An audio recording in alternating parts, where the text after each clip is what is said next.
Hey everyone, welcome to Clickheads. I'm Eddie the Chump, and today we've got a great video for you. I had the opportunity to sit down with Riot Morello for a long-form interview. We cover many topics like Killjoy, her role in the game, what Riot are paying attention to in terms of her balance, the looming threat of triple Sentinel comps, and more. It's really great to be able to talk to devs one-on-one like this, in-depth and unfiltered, and I just want to extend my thanks to Morello for agreeing to it. He was great. Now, as you may have noticed, this video is very long. There will be timestamps and YouTube chapter points, so have no fear, skip around as much as you like.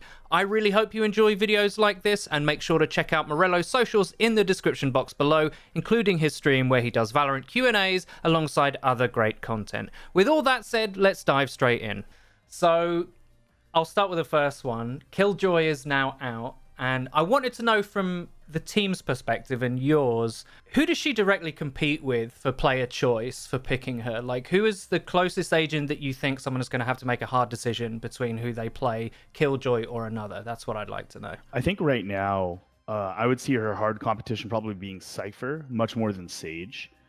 Sage has both the kind of healing capacity that I think is unique to her, but also has that reactive stall. Like, they're coming at me and I can just throw my tools out and slow them down, buy time for the rotate, make them go somewhere else. Cypher has that similar kind of watch a couple areas of the site, play off some of that stuff, but his gameplay is supposed to be a lot more about covering out a broad area of the map and making sure that you have to dedicate less bodies to get the same level of information coverage that you would with another character. Killjoy has some of that, and I mentioned this before. I think one of the things we're going to have our eyes on the most is we've talked a lot about the identity of a character being very important to avoid power creep, and that you want to pick them for what they bring, not because they have the highest number version of that thing. And so anything we would look at on Killjoy that we have our eyes kind of on would be where that Cypher Killjoy competition is there interesting choice between locking this area down and making it really unsafe to go here, but weaker. Oh, I put a tool on this side over here that we're not watching at all, and now I have really good information of if they try to creep in or sneak in. Like, we want to make sure that Cypher is much better at that, and Killjoy is good about, if you're going to come into my site, I'm going to make it tough to attack. Yeah, so one thing Liam and I noticed, we were testing all her interactions and how her kit works and all that kind of stuff because the patch is now live. One thing that I noticed straight away is that it feels to me like Killjoy is much more directly combative than Cypher is. Cypher can use his kit from across the map almost. Like, he can be separate from his utility. And I feel like the way that Killjoy's kit is structured is that she wants to be with her turret and her alarm bot, in that, you know, they're trade bait essentially for her to swing on a bunch of people, make them, a large group of people, weaker, and use her mollies to slow them down. It feels like she's particularly strong against burst executes, whereas I think that's one of Cypher's weaknesses, right? Bunched up utility that can destroy all his traps and stuff, and now he doesn't have slow on his cages. It feels like if he's on a site on his own, then he's vulnerable to that kind of burst execute, whereas I think Killjoy feels different at that, actually. So if that's something that you're uniquely facing against, you're playing against a team that's very well coordinated, selling fakes, and then coming back to a site, you don't want to find a Killjoy there. That's my initial impression, right? You burst executes where maybe you've got one or two flashes and you're coming out onto a site.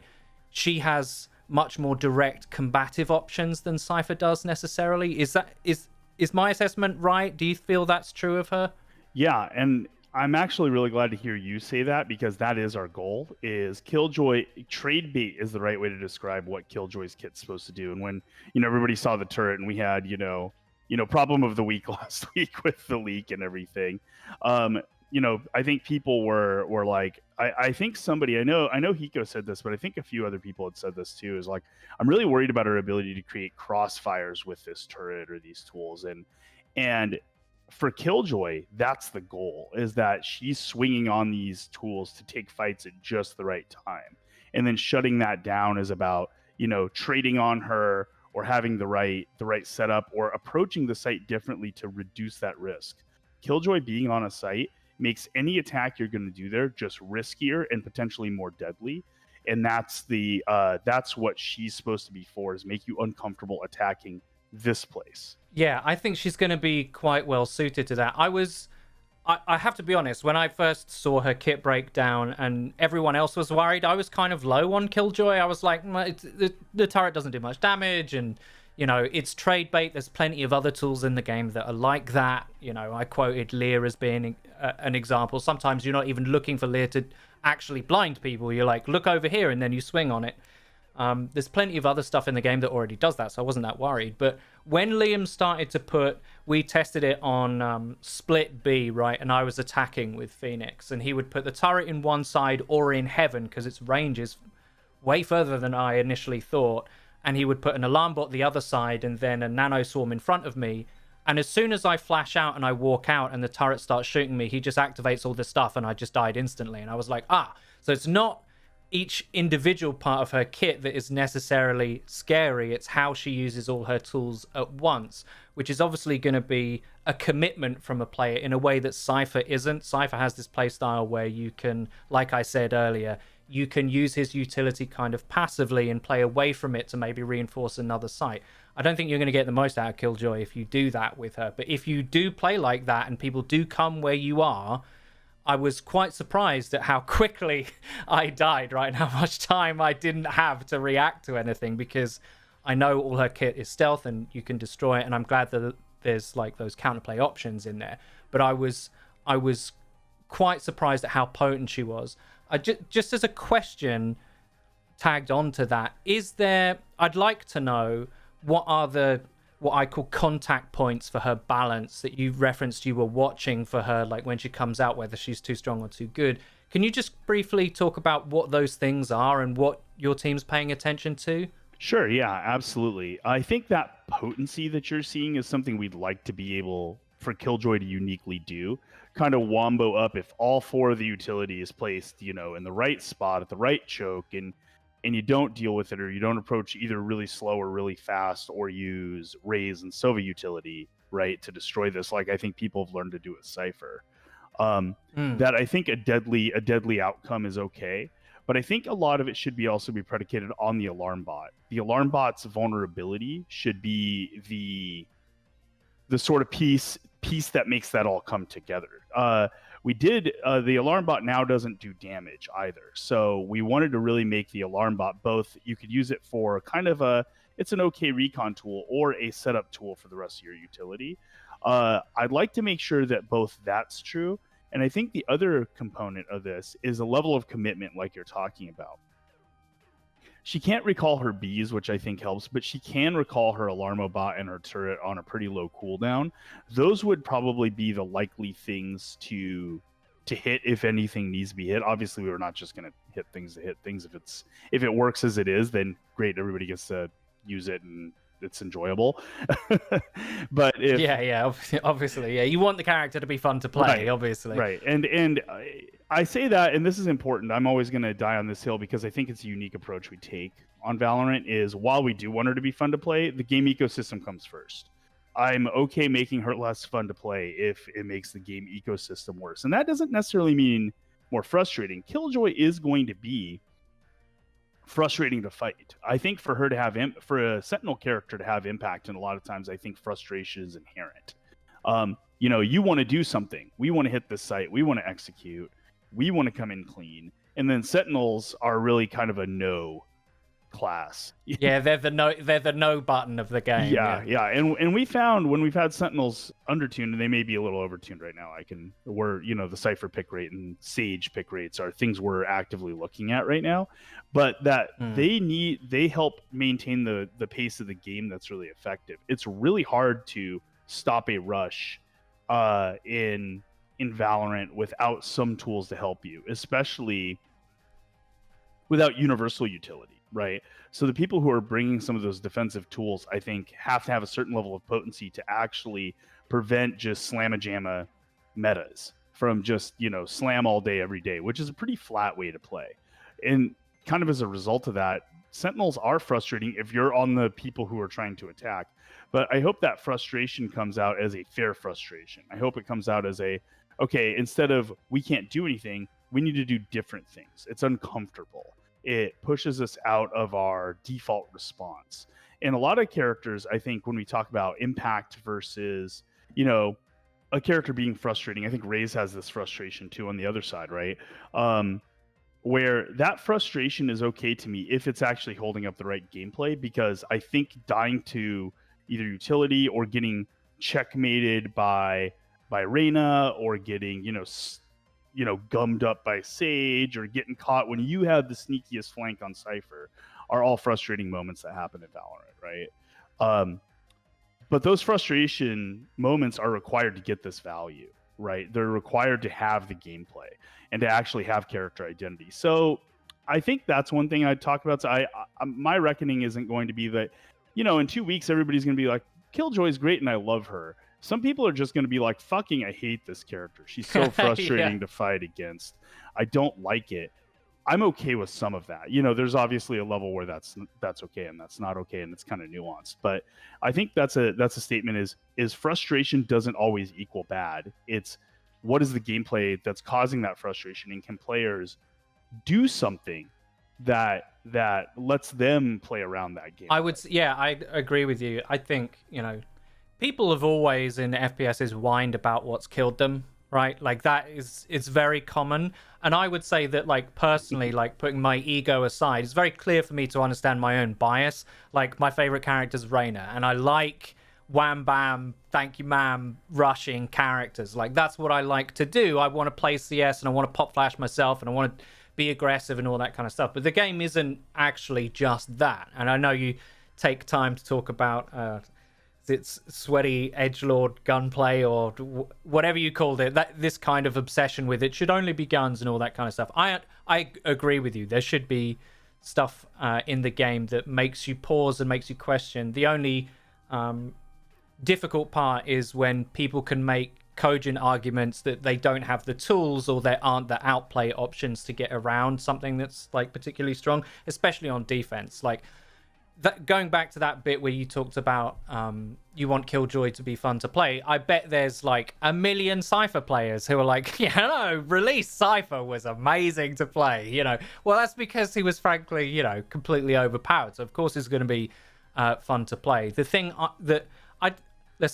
going to give any new character the benefit of the doubt, and I think you guys have really earned that level of trust in that if something is, too strong, that you guys are looking at it. You are actively looking for, is this unfair? Do people have the tools? So I personally trust you guys to make, the right decisions when it comes to this kind of stuff.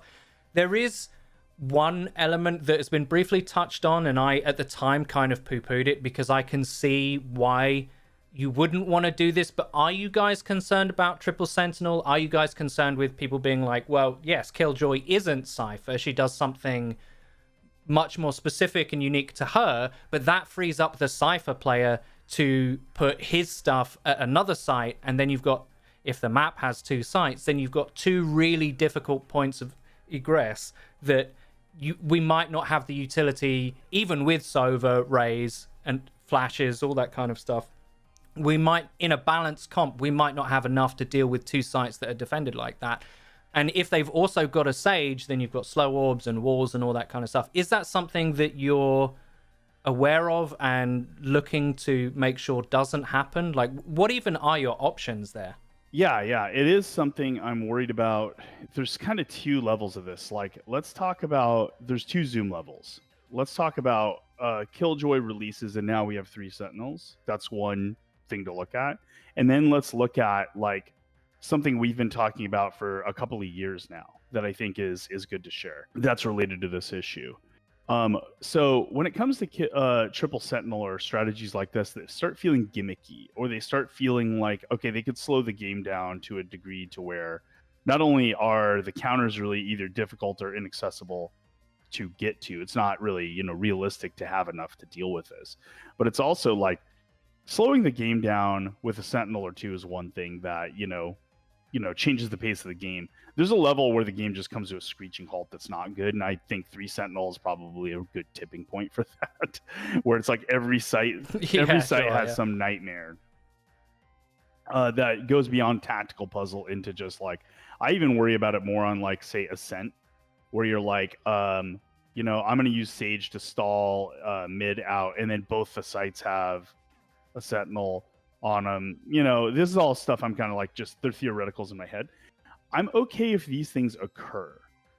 If they're a weird strat, if you see it in solo queues sometimes. A StarCraft cheese strat, essentially, an equivalent of that, like a cheese. Exactly. Like it happens, but it's not the thing, right? It's not the meta. This is part of the problem with what happens with this is unavoidable as far as I'm concerned, right? So you put utility into a game, or tools, right? You put a certain set of tools into a game, and especially at the very top level, pros will find whatever is the most reliable, right? So it's not the sharpest like comp, and it's not the most specific. It's whatever works in most situations. And there might be a situation where, well, at the pro level, if you have 3 Sentinels, then every team is playing to just rack up what would be, defender rounds, essentially. And then any attacker rounds that you can pick up is a bonus. And, I don't think that's going to happen, but this is just my opinion. I don't think that is the most fun version of Valorant that we could see, right. So I know you guys will be alive to that. I think it talks about a couple of things. I think Killjoy, I feel a little bit more confident on this than I did on especially release Cypher, or how Sage's post-plant potency has looked, and some of the original things like Cypher's cage being a really insane ability overall on launch, and then Sage's wall also being able to kind of act as a controller tool in a lot of situations. You're coming on the B main on split, and you don't want to use your smokes on that approach up from B main to site. You use the Sage wall, you can still do that, and you basically are subbing in controller utility, right? Yeah, that's like an initiation tool, right? That's like or a controller, right? Functionally, it's the team, right? This is how we're attacking this site, is we're using a Sentinel ability, which is kind of... Yeah, exactly. And I think that has made them... One of the things I think, and we're talking about this because this is extremely nuanced, so this is definitely not the statement of Sentinels are a nightmare. No, it's nothing like that. It's just like, I think we underestimated how potent some of their tools would be on attack, even before the pre-plant on the launch. One thing I feel a little better on Killjoy is Killjoy kind of is awful at attack. On attack, yeah. She's kind of what I think we expected a lot more of the Sentinels to feel like on attacking rounds. And I think she's going to at least feel like a sharp reliability. What you said about reliability on the top end is entirely how we see it too. Players are reliability is the most potent capability you could give a team. Something that they can count on, something that will perform under stress, under a bunch of situations consistently. Consistency is the mark of pro play, not sharpness. And so how do we bring some sharpness so that it's not the same 5 characters playing the same 5 thing every time? That's boring to play and boring to watch. But also understand that players are going to opt in to reliability. This is why we've made some of our tools, like our smokes and our flash style abilities, a little bit less of a skeleton key than the ones in CS, because those are the most flexible, most reliable. If you put a CS flashbang or a CS smoke in the game, untouched, untuned, everything just dropped it in here, it would be one of the best skills because of that flexibility. Oh, absolutely. That reliability, the ability to pop any corner or sky flash or do all these things. And we've chopped that value up and tried to distribute it across the roster. I know that's a little off topic here, but no, it's totally relevant. I agree with you. So I think when it comes to that, I'm less worried about Killjoy's impact, because I think you actually take a hit with her on offense more than you do on Cypher and Sage. I also think that it comes down to, like, at some point in the game, say when we have about probably 20 to 23 characters, which will happen. This game will have that many characters. Yep. Yeah. We will have 5 of every role. And you will be able to just take 5 of any role. We've been trying to think a lot of why would a team that's trying to play consistently, trying to get everything it needs to win, trying to be successful and maximize their chances at just winning, why should they not do that? Like, what are the key motivations if they stack too much of a value? What are they leaving on the table? Is there something there?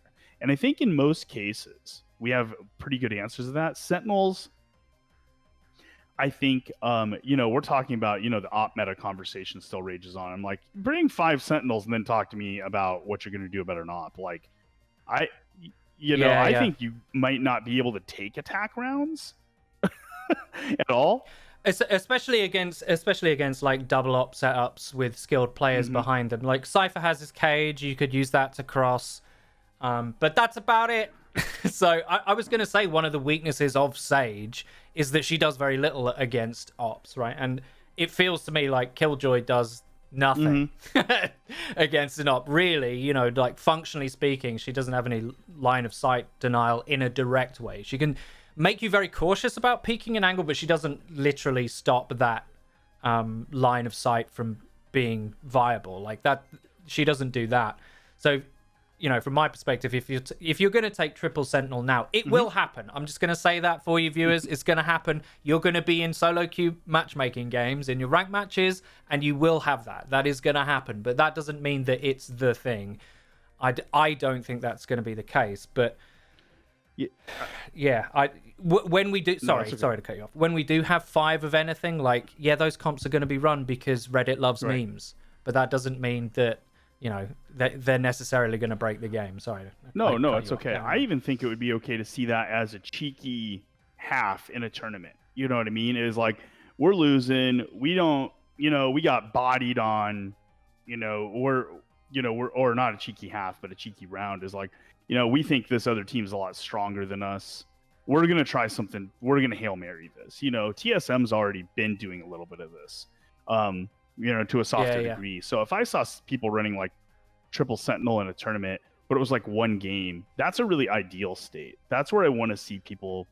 The weird stuff, if it's rare and you can break it out as a gambit. This used to happen in TF2 a lot. You'd like have those rounds where you're like, okay, break out the sniper and the heavy for one push, and then everybody's like, what? And it shakes everything up for a period of time, and then everybody goes back to really standard play.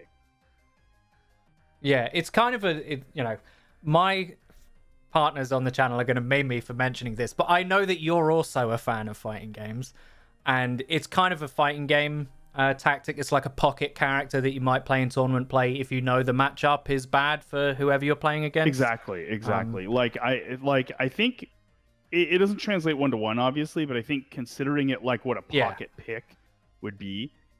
Yeah, like a pocket comp, like, oh, we're going to run this because we might run 5 duelists because we think we're all just mechanically better and it doesn't matter what they do, right? Like, we're just going to take every flash in the game, right? And then there's an answer to that, but that answer, and I think this is the other thing, is those answers, I think, I don't want to deride this player too much because I feel like we're serving some of this group as well. So, what I say, take with a grain of salt on this, is there's a certain kind of player in any competitive game, I feel, that what they're not trying to win at any cost. They're just trying to. They're usually high rank. Like this would be in an Immortal. You would see these kinds of players probably in Valorant. League has this. Fighting games has this. Everybody has this, right? This isn't unique. Where they want to play standard, like high execution, mechanical. Test my skill against your skill with no interference, right? There's kind of like. And I call that wanting to do that is fine. Players who want to do that is fine. That's a way to play. That we will only allow that kind of play is where I get into the CS Sweat Lord idea. And it's funny because real strong CS players actually know all the value of strong executes, utility, why gunfights should be made as unfair as possible in every situation for you. Yeah, they don't want a 50-50 duel, by the way. Just to let you know, comment section, no good player, not any amazing player in any game wants their matchup to be 50-50. The best players in the world can take every 50-50 and win virtually all of them, but they don't want that, right? They want you to be blind and slowed and not know where you are. That's what they want, trust me. Every S-tier player wants that. They would much prefer that than winning every even duel. Well, and I think that's the central thesis of tactical play, actually, is that, and this could get really messy in how I word this, but go with me here. I'm with you. Defender's advantage, and what that means isn't defensive team advantage, but if there is a person with a gun holding an angle and they're waiting for you, that person has a more than 50-50 chance of beating you by design. And the op turns that more than 50-50 into extremely more than 50-50, right? Yeah. That is intentional. The attacking team's job is to take those odds and flip them backwards with utility. And then the defender team uses their own utility, and that's where the texture of the game and the strategy lies. So even if you're a great gun fighter, and this is conversations from people like not me, who's barely plat sliding into home on the last day.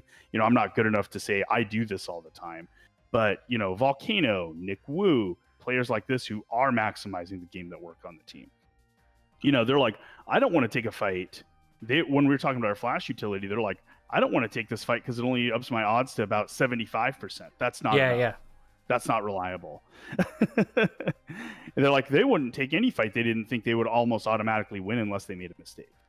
Yeah, it's an like how I would explain it is, it's like the kinds of people, I know that you play Tekken, it's like Kazuya mains, right? They think the game is only Hell Sweep or the other option, right?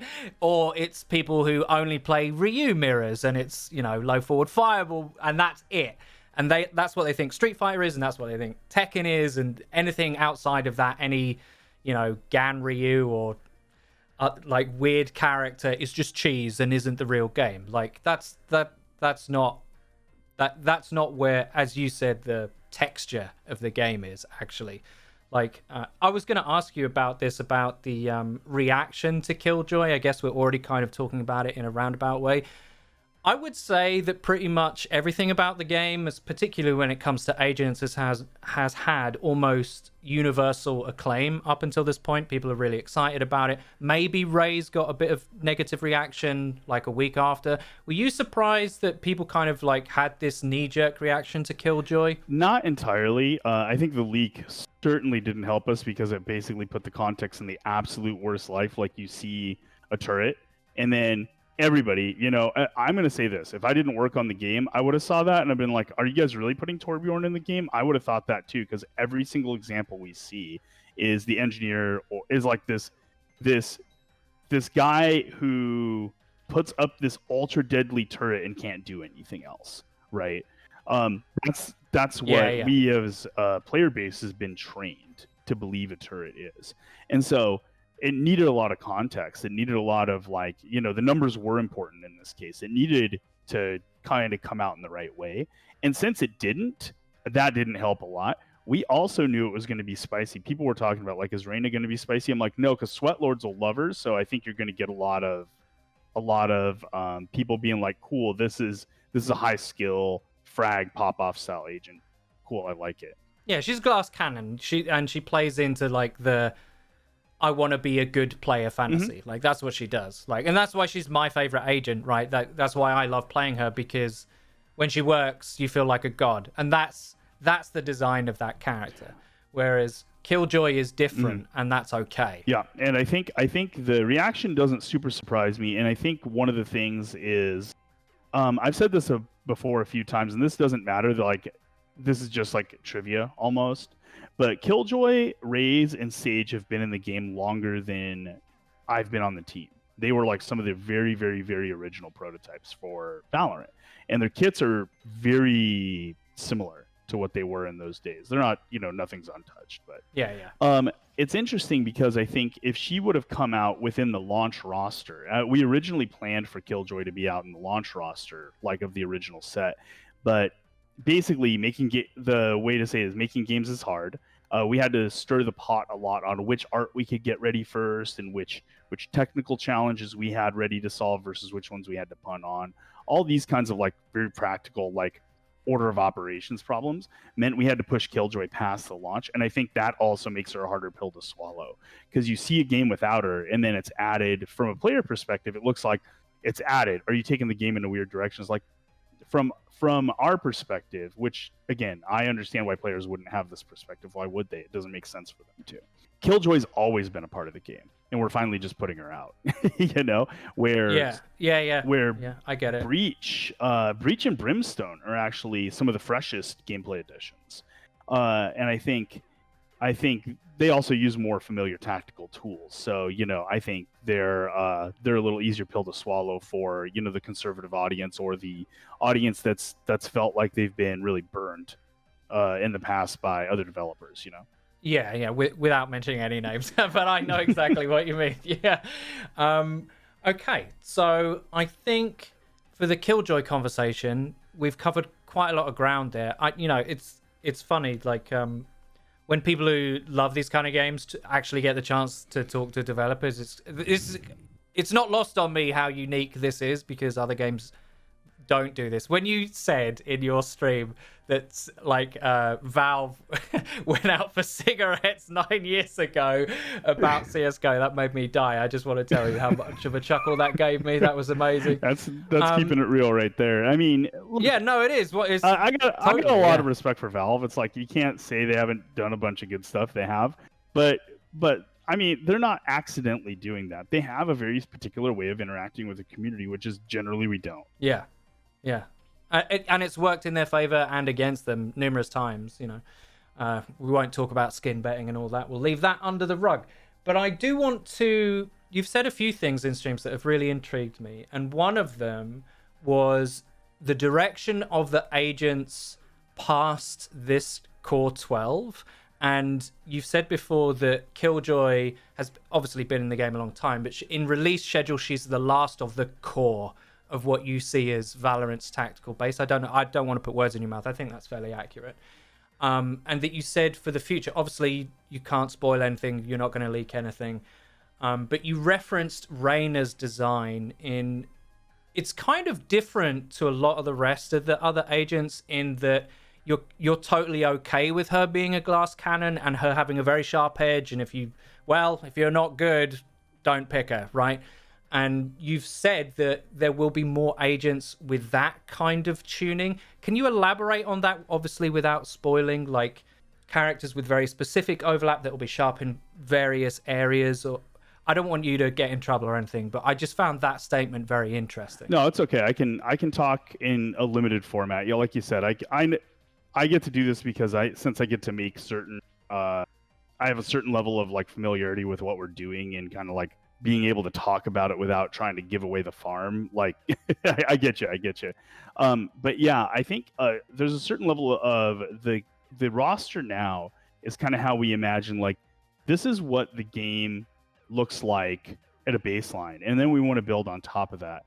That means not just sharper. I think Reyna is a strong example of sharpness because I think she even has it's not just a sharp reason to put her in your roster, but it's even a sharp play pattern where it's like, there's an unreliability built into the kit with the heal and dismiss, right? And I think that unreliability is probably pretty unique to Reyna. I think that's a lot of identity, is the feast and famine, Yeah. I'm going to get a penta this round, and you can't believe how valuable I am, or I got no kills this round, and why did I even pick this character? Where at least Brimstone would have put down some damn smokes. I'm just interested in how you guys look at what utility you want in the game and then how you deploy it to a character, because you've said before, like, healing is only on one character really in the game. Like, duelists have self-healing, a lot of them do anyway, but like, you're either going to make another dedicated healer, I don't want to put words in your mouth, or you're going to spread that utility across the rest of the cast. So I'm interested in how you approach that sort of design, those problems. Well, not problems, but like solutions. Yeah, it's a big question. So I think this comes down to, this is going to be not new information, but it comes down to the identity of the character. Like, I think that's something that I like about Killjoy and Reyna a lot, even though they're kind of like, baseline characters. I do think Reyna was kind of the last for us in terms of like the newest character. I think she's the most of a departure from the baseline. Like, you don't need Reyna to play this game. No. You know what I mean? Yeah. But I think she changes up the opportunity space. So these identities, like as sharp as Reyna's, where you're like, I know why I want her on my team or I don't. I know which player on my team. And I'm considering this from an organized team standpoint just to start with. Yeah. I think you start there. Yeah, you start at the top.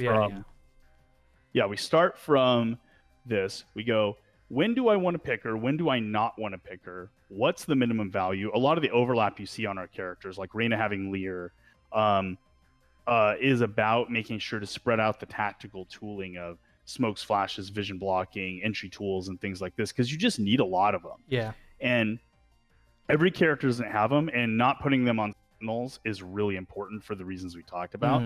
But I think we start with that identity, and then we splash in some other things to round the kit out a little bit, but only round it out in the tactical tooling space, primarily, not in the broad power space. It's like, I don't want Reyna to be like, well, and then sometimes she gets some recon information, and then, you know, she can put up the Lear and the last is a defensive tool. It's like, that's where you get into like really like broad power creep where characters are kind of ninja wizards and they do everything. We want to avoid that at all costs. Phoenix is the closest thing we'll have, which he's built to be flexible. His whole identity is, hey, I got a little bit of everything for anything. And then when I see his flash being the best flash, I'm like, ooh, that's a little risky. He's not a problem right now, but it's a problematic thing if you have a character who has flexibility also going into, you know, potency. Okay, well, let's talk about that actually, because you have spoken about breach, what you called breach utility before, or breaking utility. Sorry, I've got breach on the mind because I'm just about to bring him up. I'm really fascinated with how you guys are reacting and taking data in when it comes to breaking utility in conversations like the op meta, which, you know, in our video we were like, yeah, it's strong, but it's not.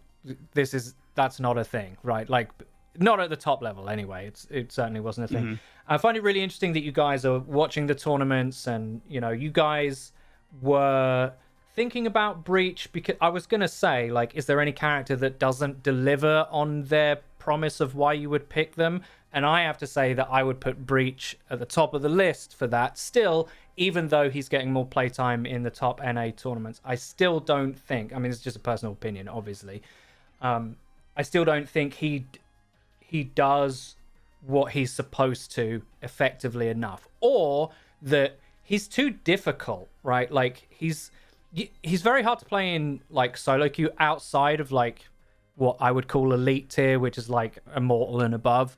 It's very difficult, I think, for a lot of people to grasp breach and just be like, oh yeah, flashes and my team goes in, right? His utility isn't simple and direct like others. Like Phoenix's flashbang is like, well, I'll throw it around this angle and let's go, right? Players understand that. Players don't necessarily understand, like, oh, I've got to hit this part of a wall that's above a smoke with the right angle to flash the guy behind it, and then even then they might not be flashed, and his stun, it's hard to follow up. And I know that his design, you're not supposed to follow up on your own utility, you're not supposed to flash yourself in with him, but I still think he's pretty weak. And I just find it interesting that you guys are watching the tournaments as well and taking that data in. Can we just talk about breaking utility a little bit? Because you're saying, correct me if I'm wrong, that, you know, if Phoenix's flash is the best in the game, that's a bit of a concern. Well, I would contest that, having watched TSM and Sentinels play a lot, that the way of using Phoenix out of smokes and pop executing like Drone used to has kind of been found out. And I don't think his flash is the strongest in the game. And it's my opinion that flashes are a little bit weak. And I know that you think that they might be, maybe not as strongly as I feel, but you might feel that some of that needs tuning. Do you have any, like, not news, but do you have any like thoughts about where breaking utility is going to be in, say, 3 weeks, a month? Not a lot. Better, I think, is our current predilection. Because so one of the things is we've gotten into a place now. I do think that so there's a few things. I think difficulty of use is something I think about when I think about mid-level play a lot more than I do high-level play. High-level play will do what it takes and are able to leverage these things, right? If I saw Breach being really potent at the high level, and maybe people are saying he's potent, but I don't like him, and that would be, you know, that'd be a whole conversation too. It's like, I hate playing this guy, but he's good. I think I would see that as a problem with, okay, Breach is really good, but we're not seeing players in lower tiers access him. He's very hard to access. He's, you know, skill floor is probably too high, but his ceiling and his efficacy is fine. But what I'm also seeing is I would expect Breach to have more prevalence, probably, against certain strats we're seeing in elite tier. You know, once I start seeing people, or in, larger pre-made setups, so where people are playing 3+ into a stack, they have Breach and Reyna able to line up together, Breach and Omen, Yeah. those things I would start seeing effectiveness. And the way we look at the data is like when you see really anomalous things happening in certain levels or certain elo, whether it very low or elite elos, it usually means something is weird about that flow, right? Mm. The weird part on Sage and the weird part on Breach, Sage being way up and Breach being way down. Breach is now our lowest performing character after the Viper buffs. They moved her enough to steal that, to let Breach steal that spot from her. The Wooden Spoon Award. Yeah, exactly. What we're seeing on both of these characters is a universal problem.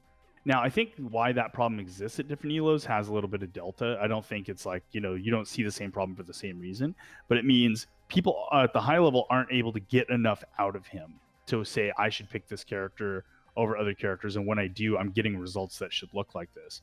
And I think players in mid and low not only are seeing that, they're not getting some of these effects, because there's a weird thing where the Breach flash is turnable, right, by high level, and I think that reduces some of its efficacy at high level. And then at low level, nobody's turning that. My games, we're not turning. I play Plat. We're not turning Breach flash. Like, if there's a guy who turns Breach flash in our game, he's going to destroy us if we play Breach. Like, he will annihilate us. He's so much better than us. But I think that also means that the efficacy in those tiers would be higher to offset some of the usability problems, right?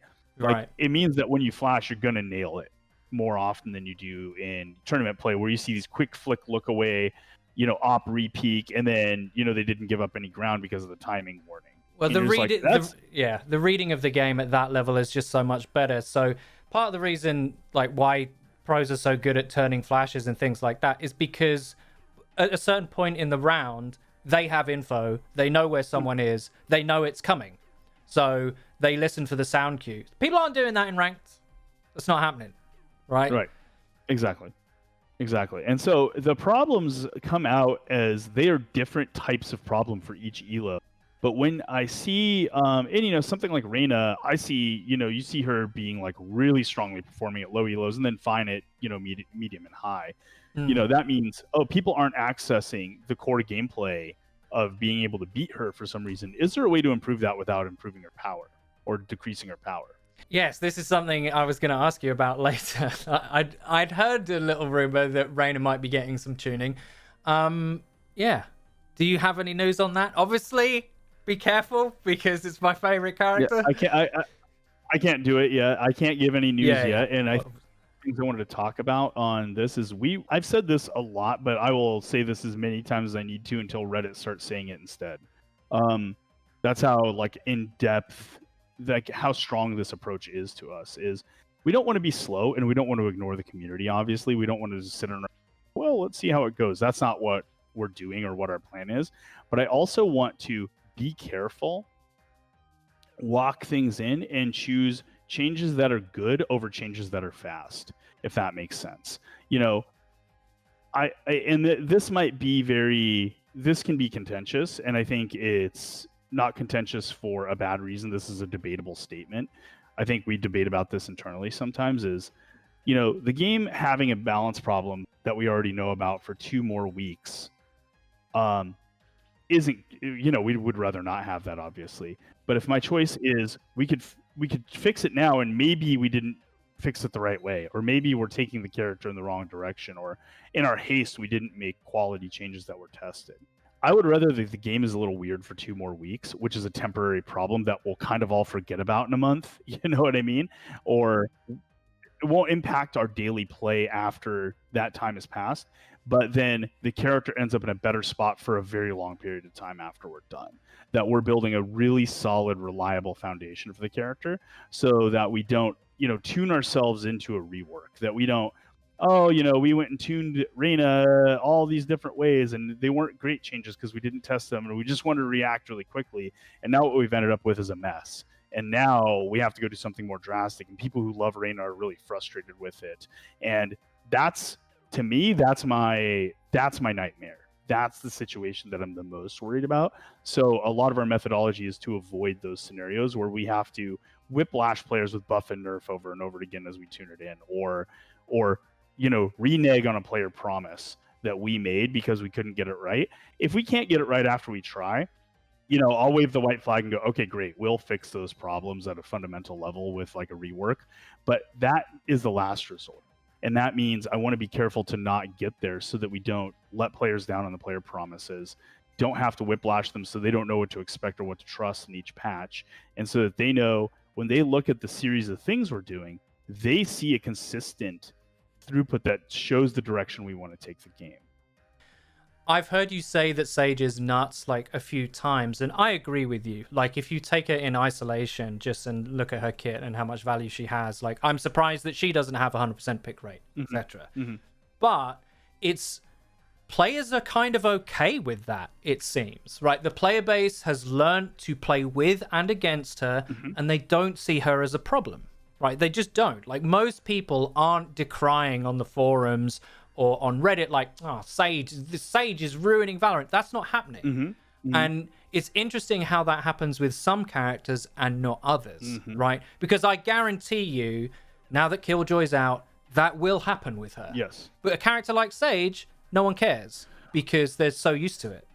Well, and it did, I think that's the other thing. It did early. And now it's become normal. And I don't think that makes it okay. And I don't think this is an excuse for us to not do the work we need to do. But, let's compare. Sage has an over 80% mirror match pick rate in almost every elo. Like, how insane that is? Like, that number, if I would have saw that in League of Legends, we'd been on DEF CON. We'd been like, what the fuck?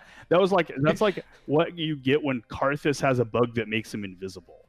That's the kind of numbers you see on those situations. And that it's something we need to address. Like, don't get me wrong. I think the amount of value she's bringing is too much of a clear pick, and I think players would like interesting choices there, right? Totally think that makes sense. At the end of the day, though, the level of impact of that problem is just so much lower.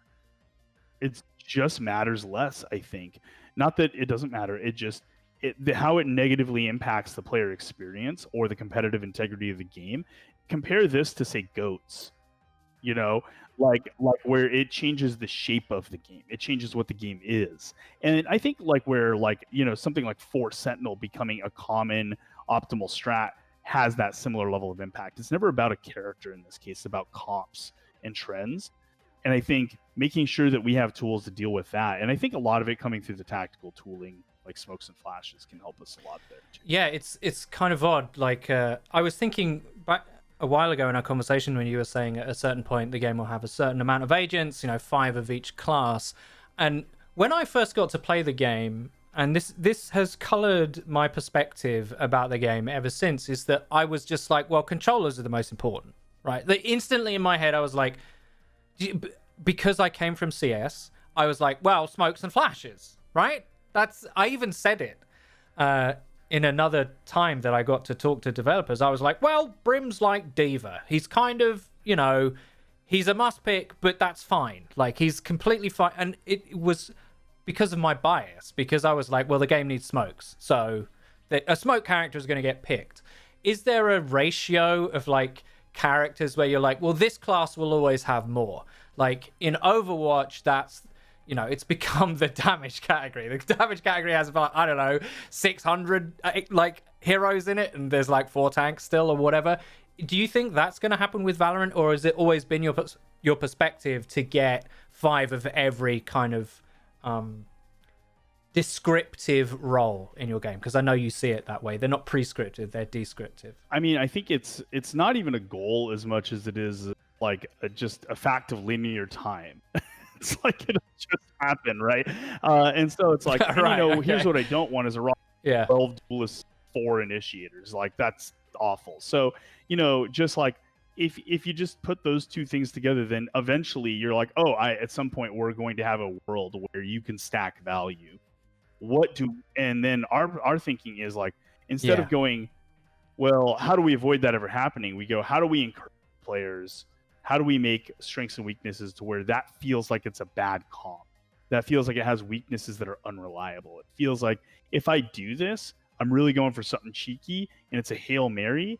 But if I try to do this every game, I'm going to get like I'm predictable. I'm going to get trounced on. I'm going to get shut down on attack, things like that. If those things are true, then it becomes a self-regulating balance issue, which is those are ideal because then players deal with them. You don't deal with them. Yeah, the meta kind of takes care of itself essentially, right? Right. Yeah, exactly. Players see something that looks like bullshit, and then it is bullshit in one way, and they go, well, if you're going to do this I'm going to do this and stop that. And then once players know that they can do that, their bullshit then stops. Yeah. The shenanigans stop. The cheese is curtailed. I want to talk about the unexpected that happens when you make a game like Valorant and the balance challenges there, because I did see you mention the judge might be getting some tuning, and I know that weapons aren't specifically your department, and I know that you're very careful not to talk about things that either you're not informed or informed enough to talk about because it's someone else's thing. But I'm really intrigued with, are there unexpected interactions between what you're concerned with, which is agent design and utility, and how weapons function? So for an example of that I think is very potent is Jet and shotguns, right? So how she combines with those two things, I don't think, like, it took a while for the player base to realize how potent a character with that mobility could be with, say, a judge or a shorty. It's quite common to see Wardell buy a shorty on pistol round, right? That it's not uncommon. Whereas if you'd asked that, when the game came out of beta and launched, people would have been like, what? That doesn't make any sense. I'm really intrigued by that, and whether I don't want to get you guys to be like, yeah, of course, totally by surprise. Probably not, right? But is that a fun experience for you guys, and how do you go about fixing that? Like, how do the two departments that are in charge of separate things come together to resolve that? So that's a good question. Each surprise is a case by case, because sometimes surprises are awesome. I think here's two examples of things we were surprised about that we will now look to protect as emerging gameplay. Omen being able to teleport jump through the portals on Bind. We literally never saw that one time internally in our playtests. It just took, millions of players hammering on it until somebody figured out this cheeky strat. And for example, we looked at that and we go, do we want to do something about this? Each time, the start of the conversation is, what does this mean? Does this break tactical play fundamentals in a way? Does this allow the character to do something that should be this character's weakness or another character's identity, and therefore they have infringement problems? And does it seem to fit what I would expect out of this character broadly? Those are kind of the three lenses we use when we see an unexpected surprise. Right. In Omen's case, we decided to protect it because all three of these things checked out as positive. It doesn't impact tactical play and let you do clowny action shooter shit, or remove the tactical loop of angle holding, information gathering, and planning and execution. It fits what I'd expect Omen to do, which is some pretty big brain fake information stuff. And on top of it, I think it's very enjoyable for a player to do that's using Omen. Like the risk reward is very positive in the reward category for this, right? So yeah, not only should we not do anything about it, we should protect this as a thing Omen players are going to find as a thing they can do that they're going to like. Awesome, super big win. Sage Satchel jumping, specifically, the movement component, similar thing. Sage. I say Sage and Raze interchangeably way more than I should, and I think I've literally 10 minutes meeting confusion from this today. It's fine. Yeah, but the satchel boosting movement we also see in the same. Jet shotguns, I like that she can do it. It's probably too potent. And what we look at it is, should the shotgun be this good in the air at all? Yeah, should the shotguns in the air be that good in anybody's hands? Jet is going to maximize that capability. Or probably not. It's kind of like we've taken basically a bit of a hit on jumping accuracy on spread weapons. You saw the classic nerf to jumping right click. What we would want to do for the shotgun, we are testing air accuracy nerfs for the shotgun. It's not like it's not going to be insane, but like definitely want to lower the reliability and effectiveness of that, so that at least if you're doing it, you're trying to count on like crosshair displacement, and momentary surprises to get an advantage, but your reliability of hitting those shots goes down. So you're counting on a different strategy, so it isn't one of these things that doesn't feel tactical, one of these things that doesn't feel like it fits the rest of the game. But it's still an option Jet could break out in a once in a while or an emergency. But the prevalency I think you see of it on Jet speaks to a potency that's probably too high in a game that's supposed to be about holding angles and taking space. No, it makes total sense to me. Like, even though I would say it's in fitting with her character, actually, it is something that Jet would do. But I do agree that, like, I mean, how do you counterplay that, right? Like, I mean, people do it because it's effective. And, I mean, to be fair, it's something that you see at sort of higher levels, this sort of, the difference between, people are always asking streamers this question, like, I'm Plat 2. What's the difference between this and Immortal tier? And the answer isn't always simple. It's usually, well, it's a whole bunch of tiny little things that you don't even know are even options to maximize. And Jet with shotguns, I kind of see as one of those, because I see it in my games that are full of Immortals, but on another account that's like Plat, it's not Jets at Plat aren't doing it, right? So it's one of those things that's like, it's a maximized play, but I can totally understand why you would want to like rein it back in a little bit. Liam will be very unhappy, by the way. Comment section, I just want you to know this, because he plays Jet a lot and he uses the Judge a lot, so he's going to be unhappy about it. But I do kind of agree that it's a little bit too good. It's a little bit too good. Yeah, and I think that's a good example of where you brought it about, because you're like, this does fit Jet's character. It 100% fits character. I think when I was talking about those 3 criteria earlier, to be successful for us to keep the change, it has to pass all 3, not just 1 or 2. Like, it has to unanimously pass this test to be able to be something we think is, the difference between good for the game and bad for the game. Yeah, I totally agree with that. Right. So one question. I saw you say this.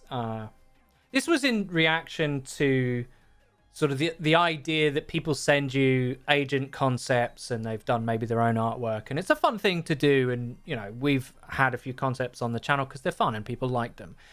But you said something that really kind of blew me away, and you were like, yeah, ideas are the easiest part. Like, that is that is like not, if you think an agent concept is something that's just like, oh, right, yeah, 1-to-1, you just put it into a game, you're sorely mistaken. Again, I don't want to put words into your mouth, but your reply was very interesting to me.